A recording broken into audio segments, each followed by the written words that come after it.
All right, I'm going to introduce our next speaker, one of my favorites here. Jeff Needham is Principal of Industry Solutions at MongoDB, leading the insurance and healthcare verticals, and brings close to 25 years of data and solution architecture experience. Prior to joining MongoDB, Jeff ran an enterprise modernization program in his role as Senior Director of Architecture at Travelers Insurance, and was part of the team that introduced MongoDB into the company. Please give a warm welcome to Jeff Needham. Thanks, Chuck. Thanks, folks.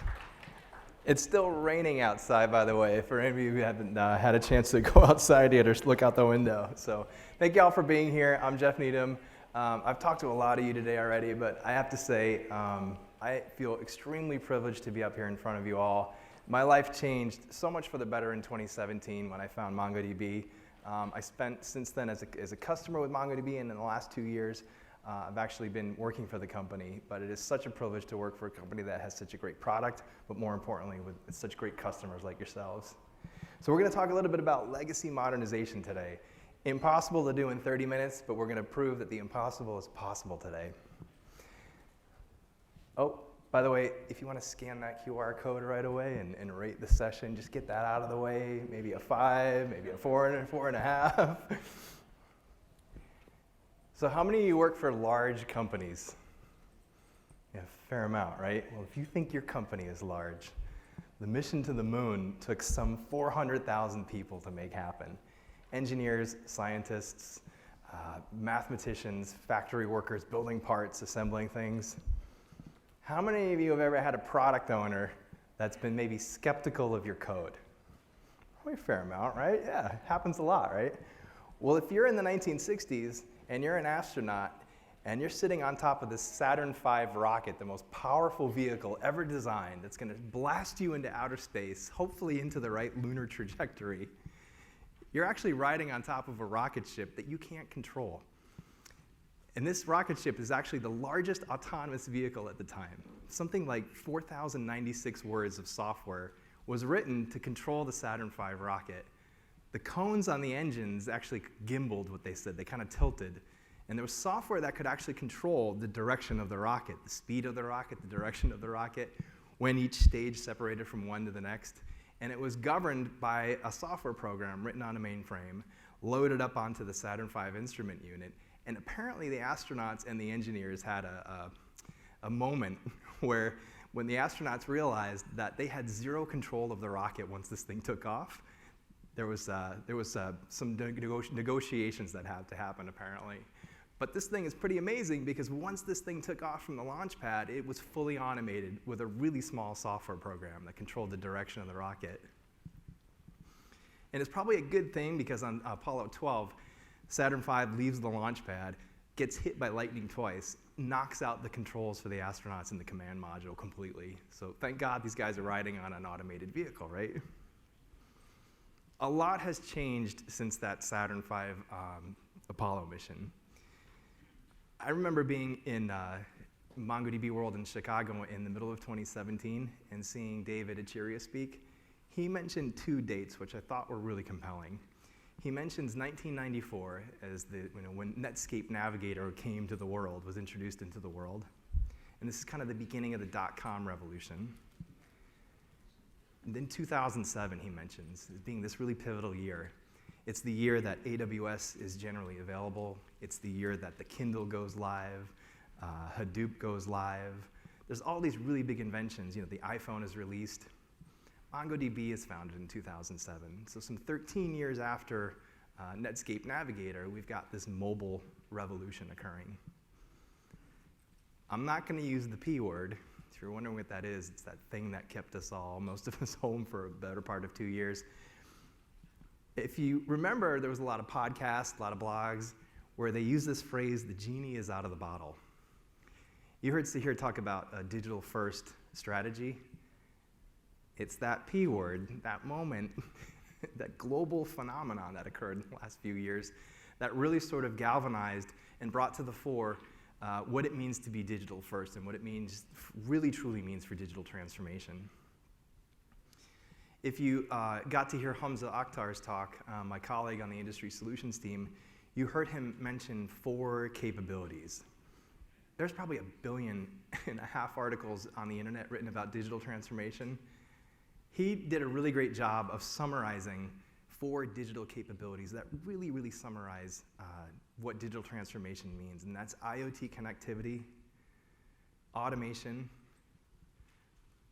machine learning and intelligence, and AR, VR for workplace simulation, and there we go, the clicker's not responding so well, workplace simulation and training. But we live in a world where we're not quite there in most of our organizations. There's a kind of interesting article from Harvard Business Review where the author states that most enterprise applications weren't designed to talk to each other, and this is like the understatement of the year here. That people often operate in swivel chair modes. We kind of copy paste from one application to another to another. This is probably because the way that applications were architected 30 years ago, 20 years ago, even 10 years ago, was largely the same. They tell me, from our marketing folks tell me that 2 common search words right now across most industries on the internet from C-level are the terms security and customer experience. And if we look at the 90s and the 2000s and the 2010s, it was okay that we had disparate applications that didn't talk to each other because the customer experience was a telephone. And the platform that glued all of them together was the IVR, or integrated voice response system. Press 1 for customer service, press 2 for billing, press 3 for products and services. And if you needed to be transferred over to another department, somebody would literally just transfer your phone call, and somebody else would pick up the phone, open up a system, and ask you again, what's your name, what's your date of birth, or what's your social security number. It was this era that actually gave us things like chatbots, and here we go, it wants to come, the clicker wants to work. Yeah, operational data stores and chatbots were sort of the hallmarks of this era. Customer service people would start to complain that, like, customers were complaining to them that, geez, every time you transfer me from one department to another, you ask me for my customer ID, my address, you ask me to verify all this information. Don't you guys have all this in front of you? And no, they didn't have all that in front of them, so this was kind of the rise of operational data stores. Today, we're really spoiled. We've been all groomed because it's been now, since 2007, we've now gone on 14 or so years since we've all had iPhones. We're now groomed to expect that some or all aspects of a company's products and services are going to be accessible to us on a mobile application or our mobile phones. And we want that to be a seamless experience. We don't want to be transferred from one department to the next. We want that to be personalized. We want the application that we use to know the products that we've purchased and the services that are eligible for us to take advantage of. And we want all that information to be real time. If you've ever gone down the rabbit hole of using a mobile application where eventually it just takes you to some static web page, or it says call customer service and here's the number, it's like, oh, yuck, I don't want to do that. I'm in my mobile experience. I want to be digital all the time now. And this is really the revolution that I think we're in, and that trajectory, it started with the internet in '94, and then it got bolstered by mobile in 2007, and now 2022, storage and compute for cloud with internet, with mobile, is now kind of fusing together and allowing us to do things remotely like never before. Imagine you are the world's largest or one of the most prominent electric vehicle manufacturers in the world, and you've leveraged some of these digital capabilities, and your cars have been driving around the world for the last 4 or 5 years, and through 3G and then 4G and 5G, these cars have collected a wealth of information, driving habits, accident data. You understand the severity of the accidents. You could probably deliver that information back to those customers, maybe on the infotainment screen of the car or through a mobile app. You could probably summarize the driving habits for those customers and kind of add that as a service to the vehicle. Or you could really disrupt the industry, and you can give the customer a monthly adjusted premium. My car insurance, I love my auto insurance company, But my premium doesn't change every month. It's just a once a year premium adjustment. But I barely drive. My car sits in my garage 28 days of the month at least. I would love a monthly adjustable premium based upon my actual driving habits. But I kind of don't really want my insurance company knowing my personal driving habits. But if I'm a fleet owner and I'm insuring commercial vehicles, I actually might want to know this. I might want to know if I've got drivers doing 100 kilometers down the highways, or I might want to know if there's some intermittent failures in the vehicle that I can actually get ahead of and maybe avoid an actual breakdown, a disruption in service. This is actually in the market right now with a lot of auto manufacturers, a lot of vehicle manufacturers, and if you go to mongodb.com/customers/Volvo-Connect, you can actually see a really compelling use case. Volvo is tracking millions of events per day that come out of their commercial tractor-trailer trucks that ship goods around the world. They told us they are tracking 65 million events a day right now into Atlas through IoT data ingestion, through increase of number of vehicles and the increase in number of data points that they're going to be collecting over the next few years. They said in 2 years they expect that number to rise to 2.2 billion. If you're in the insurance business, if you're in the manufacturing business, geez, if you're in healthcare, these things are transforming our industries. There are leaders and there are laggards in this space right now, and the leaders are making bold moves right now. Back to that timeline, in between 1994 and 2007, something interesting happened. The dot-com bust of 2000. In between 2007 and 2022, we had the 2008 recession, the Great Recession they called it, right?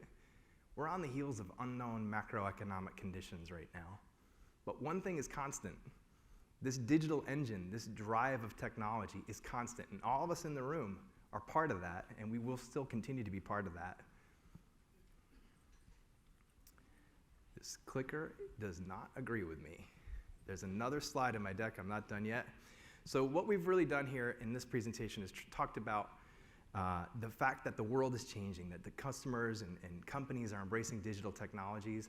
What we're really seeing here, and the difference between the way that we used to build applications 20 years ago, is that we're not building individual siloed applications anymore that have maybe 3 or 4 different types of UI workflows. We're building platforms now. And those platforms may have to connect to mobile applications. They may have to serve up data from legacy systems. They may have to serve up data from microservices that are brand new. Maybe you're making third-party data API calls. Maybe you're ingesting IoT data, like that electric vehicle manufacturer or like Volvo. If you ingest all that IoT data, you may have to work with the data as time series. Maybe if you collect enough of that information through time series, you've got these piles of information. Now you've got to make sense of that. You need to incorporate some kind of automation, maybe machine learning to make sense of that information. You can't just throw it into a data lake and worry about it later. And so this is really what we call sort of the digital platform. I think this battery must be dying here, so I'm going to switch to the mouse here. Maybe you're a healthcare company and you're collecting data from wearables. My dad had heart surgery this past summer, and everything went well. He was in the hospital for 3 days, and he's uber connected with all these wires. And then they discharge him. And in the course of 2 hours, he goes from being uber connected to completely disconnected. They send him home, and they say, we're going to send a nurse home to your house every 3 days to check your vitals. There's a pretty large shadow that falls in between being like super connected with connected devices and every 3 days having data collected about you. This IoT revolution, this kind of digital revolution, is going to revolutionize healthcare eventually too, where it's going to allow us to do remote patient monitoring without being inside of a hospital. And so this is really what we're calling the cloud digital platform. No matter what industry you're in, the cloud is the thing that's making this possible, and we're going to get into that. So I remember like 5-6 years ago when Travelers signed the AWS contract, and you folks might find this familiar. everybody in that company who was an architect suddenly wanted to be the cloud architect. Everybody wanted to be the one that knew the cloud better than anybody else. And a lot of the things that we were saying were like, the cloud is going to give us elasticity, it's going to be better infrastructure than our own data center, and we treated this as a destination. We said we're going to migrate our applications to the cloud and it's going to be better. We're going to move our data center to the cloud and it's going to be better. And I think what we didn't really realize then, that we are starting to see now, is the cloud is not the destination. It's the conduit. It's the thing that connects us with the entire outside world, whether they be the genie out of the bottle remote employees, whether they be the cars, the heart monitors that are on remote patients, the mobile applications from our customers, anywhere around the world. The cloud is the bridge that connects our organizations with all this world now, with this digital world. And it's not a destination, it's a commodity, and it's something that we absolutely need to be building. And so for the rest of today, we're going to talk about how to make your organization at least cloud ready. How many of you have leadership that is maybe cloud averse? Not too much? It was pretty high a few years ago, and I think we're kind of starting to see now that this cloud work is really kind of a necessary component in the tech stack now. So let's take a look at a 3-zone component context diagram. On the right-hand side, we have our enterprise, our core business systems. All the way on the left, we have the world, right, the public internet, whether they be devices, cars, customers, pharmacies, retail stores. And so we need to talk about the architecture in the middle, how to architect that. What does that really look like? I've got a diagram here that shows, obviously, MongoDB Atlas. You need a data platform in that cloud architecture. In that cloud zone, you're going to create data, you're going to read data. You have to have a cloud database. You probably also need a data lake. You probably also need object storage. But more important than any of that is there's really, I'd say, I'm going to skip through these guys.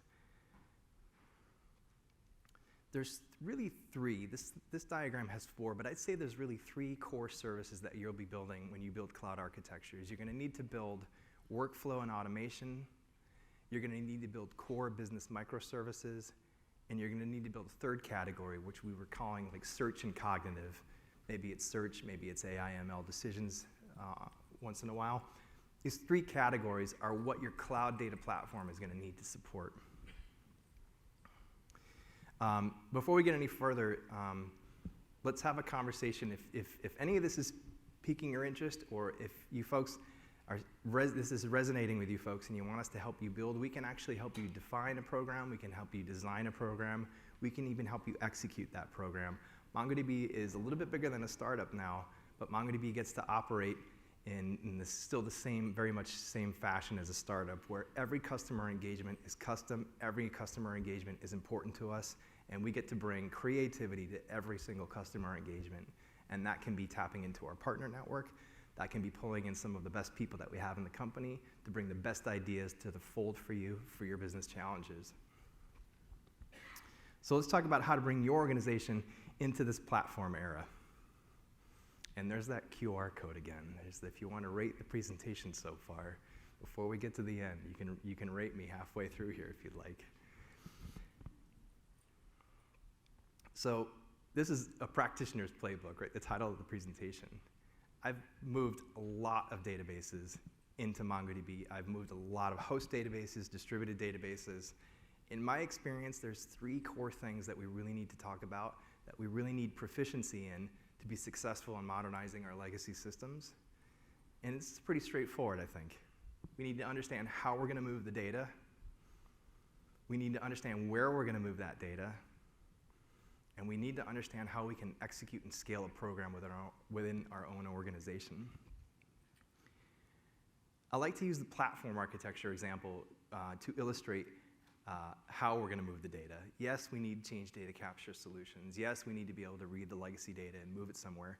But really, it comes down to, if you have legacy systems, you're at a slight disadvantage compared to your competitors, because if we all start a brand new company, we are not going to build 20 systems to store customer information. Or if you're like one of the largest auto insurers in the United States, 50 plus systems that store your issued policies. We're going to put that in one place. We're not going to put that in 20 places. And so the advantage that the disruptors or the leaders have is they don't have to deal with legacy systems, but we can use what they've built to bring our own organizations into parity with them. And what I mean by that is you want to build that digital platform. You want that seamless experience. You're going to use your digital capabilities right within that platform, but you're going to do that against one copy of the data, not 50 different copies of the data, not 50 different legacy data models. If I'm going to write an AI and machine learning algorithm, I want to do that against one copy of the data. I don't want to write that against 50 different places and write 50 different point solutions. So the rest of today we're going to talk about in the next 10 minutes is really how to bring your legacy systems into parity with this architecture that most of the disruptors that we've seen are now building, and that's the operational data layer. So when we talk about where to move the data, obviously you can use any database on the planet to modernize with. Some are better than others. We think MongoDB is the best. I think MongoDB is the best. My life was, again, forever changed for the better since I discovered MongoDB. It is the best database on the planet, bar none. It's got the most flexible data model. It's got the best implementation of the document model. There's DocumentDB, there's Cosmos DB. Even Oracle emulates the document model now. But I think MongoDB has the best platform, and we're going to get into a little bit about why. So again, back to this three-tier enterprise architecture here. We want to cross that cloud bridge. We want to bring our legacy system data into the cloud platform era so that we can connect devices, so that we can connect customers. I stole this from Hamza and Felix Reichenbach's presentation. I think it's kind of neat. It's a big padlock. We want to be on that bridge, but for a lot of us, we either kind of stall out on that bridge or it's padlocked. We can't get through that bridge at all. And there's a lot of reasons for that. Maybe our enterprise applications, they just weren't built for cloud scale. Maybe they don't have the flexibility because they're relational data models. Maybe I have 50 relational or 30 relational and 20 hierarchical IMS models. There's different platforms. There's distributed, there's host. There's a range of flavors of distributed. Maybe these are all monolithic architectures where it's very hard for me to get into just the product domain of tables without going through the spider web of customer and product and et cetera.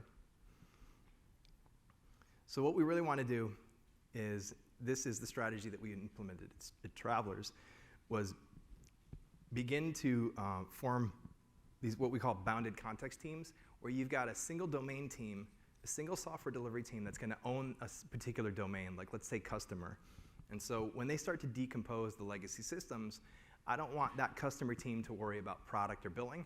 I want you to only focus in on the customer table objects in the legacy systems. And if it's 3 systems, if it's 50 systems, no problem. I want you to help us federate that data into one place. We'll build some change services. We'll build one brand new operational data store.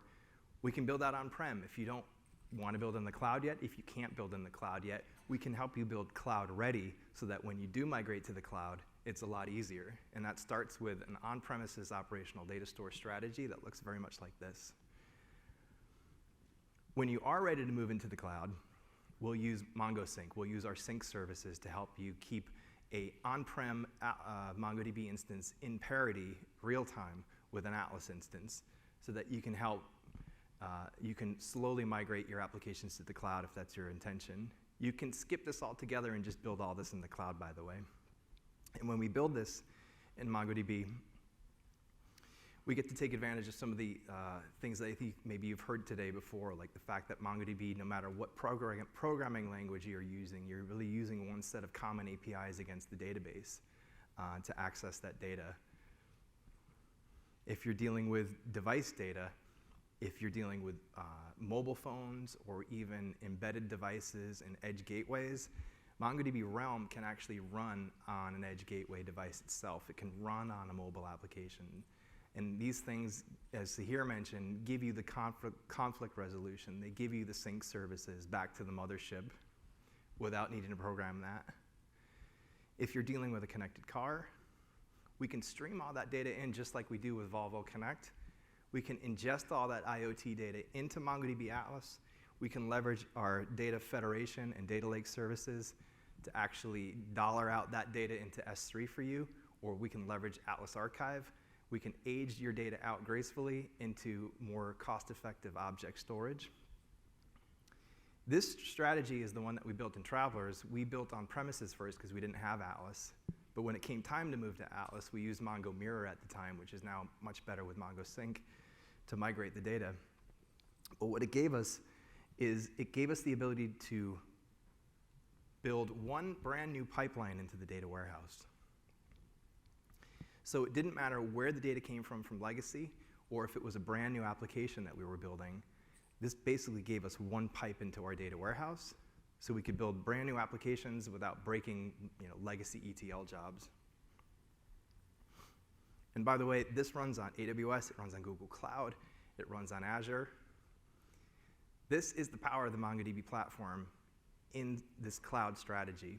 If you need to build in cloud, if you want to build cloud ready, we want you to have one database platform, not 3, not 5, not 7. You'll probably always have relational, but we want you to have relational and document model, but we don't want you to have relational, document model, graph, time series, cache. We want to eliminate that noise. There's an example here from one of the larger insurance companies, not Travelers. They've got a 14 IMS segment hierarchy that represents their vehicle policy hierarchy. We were able to fold these 14 legacy IMS objects into one MongoDB document, which is great for developers. So now when we talk about scaling a program, what really matters here for leadership is the ability to deliver and to deliver quickly.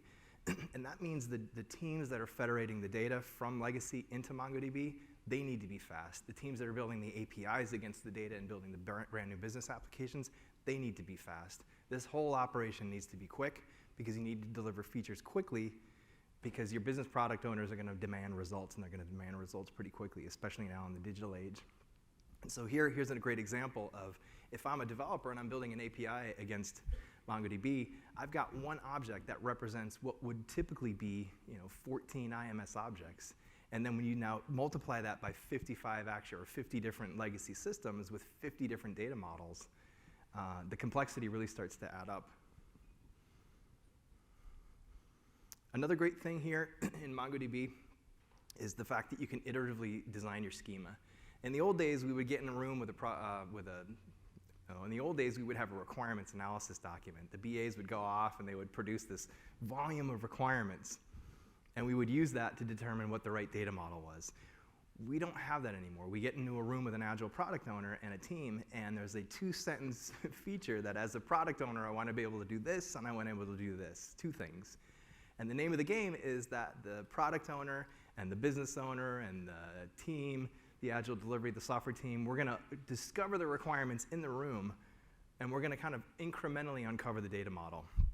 One of the things that I think works really well is build, prototype, load your data into MongoDB, prototype your code, write the data into MongoDB, and then back into a data model afterwards.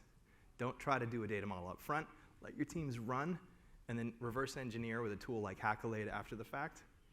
But this great thing with MongoDB is that when you start to scale a program, you're going to become like a data or system archaeologist. You're going to uncover one system after another, and what you're going to do is you're going to probably eventually discover that your data model is going to grow over time. It's going to change over time as you uncover one system from the next.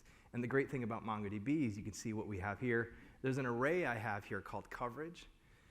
And so if I'm modernizing insurance policies from 50 different systems and 50 different data models, I can build a canonical target schema, and I can use an array name called coverage, and then a developer can come along and put a policy ID in, and the API can render the coverage detail back to the API.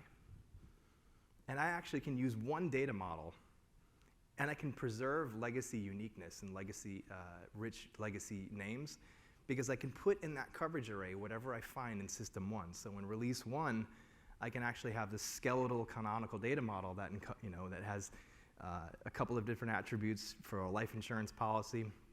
On release 2, as I move on to auto insurance policies, for example, I've got very different attribution, but it's all in this array called coverage. And so on in release 3, if I uncover attribution for a home insurance policy, for example here, I've got everything now still in that coverage array. So I've got a skeletal canonical schema that I've got legacy-rich uniqueness under the hood. And that's really how we use MongoDB and the document model to fold 50 or 100 or 1,000 different legacy systems into one data model that can rule them all. I'm almost out of time, so we probably won't get a chance to talk about how to scale a program, but I like to use this Gary Vaynerchuk quote. And he says, give, give, give, and then ask for business. Your product owners are going to be greedy. They're going to want to see features. They're going to want to be wowed. If you get a little bit of money and time from them, and you move some data, they're going to expect something great. And I think you can give something great back to them. If you were to take one domain of data in your organization and copy that into an operational data layer, you can use then Atlas Search to give them fuzzy search and type ahead, something that they've never had before. You can use Atlas Charts maybe to build a real-time dashboard of business events. Or maybe you can then brag to them about how you can go multi-cloud with a few clicks in an Atlas UI. So in summary, digital readiness. This is really what we're all about. It's digital first, it's digital readiness, and it's leveraging the cloud as a bridge, not a destination, convincing your leadership and convincing your business folks that the cloud is this utility. It's going to connect us to the world. And then this is the way that we are able to monetize that legacy data and bring that to the fold and bring that to the cloud so we can bring these compelling features to market. And with that, I'll end. Please, if you haven't already rated the session, I would appreciate it. But thank you so much, folks. Thank you for your time. Thank you for staying. I know it's late. I think it's still raining outside. But come and have a conversation with us afterwards if you're interested. Thank you so much, folks. All right, Jeff, thank you. Great talk.